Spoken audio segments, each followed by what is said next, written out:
নমস্কার বন্ধুরা, স্বপ্না ব্লগে সবাইকে অনেক অনেক স্বাগত।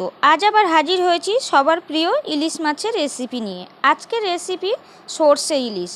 সর্ষে ইলিশ সবাই বানাতে পারো, তো আমি যেভাবে বানাই সেটাই তোমাদের সাথে শেয়ার করলাম।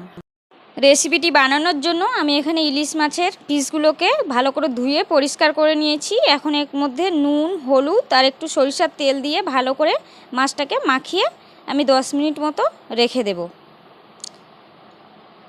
এটা ভালো করে মাখাতে হবে মাছের পিসগুলোকে, ভালো করে যাতে গায়ে ভালো করে নুন আর হলুদটা ঢুকে যায়।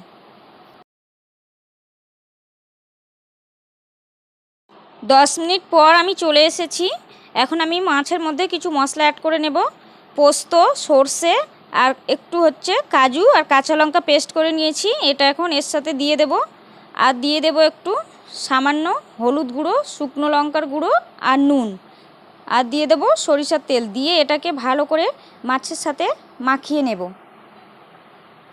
সর্ষে ইলিশ সাধারণত যেভাবে বানানো হয় এইভাবে তার থেকে বানালে আরও খেতে বেশি সুস্বাদু হয় এবং খুবই ভালো লাগে। তো চলো আজকের আমি এইভাবে বানাচ্ছি, তোমরাও এইভাবে বানিয়ে দেখো, আশা করি তোমাদেরও খুব ভালো লাগবে। তো মশলাটা আমি আগে ভালো করে এর সাথে মাখিয়ে নিয়ে 5 মিনিট মতো রেখে দেব।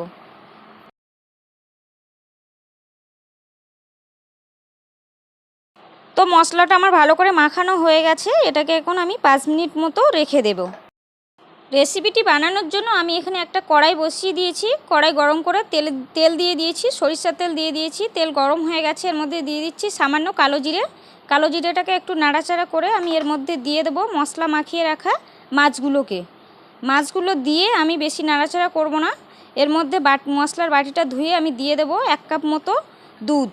তোমরা চাইলে জল দিতে পারো, কিন্তু দুধটা দিলে একটু বেশি টেস্টি হবে, সেই জন্য আমি দুধ দিয়ে বানাবো এটাকে।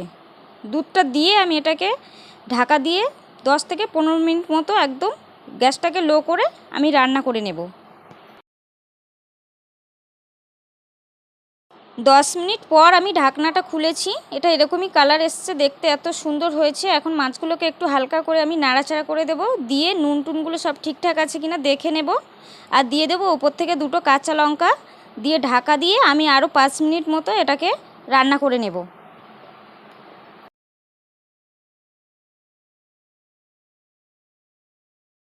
5-6 মিনিট রান্না করার পর এটা পুরোপুরি রেডি হয়ে গেছে, সুন্দর একটা কালার চলে এসছে এবং খেতে অপূর্ব টেস্টি হয়েছে। তো এখন আমি নামানোর আগে এর উপর থেকে একটু সামান্য কাঁচা সরষের তেল ছড়িয়ে দেব, দিয়ে ঢাকা দিয়ে আমি গ্যাসটা অফ করে দেব।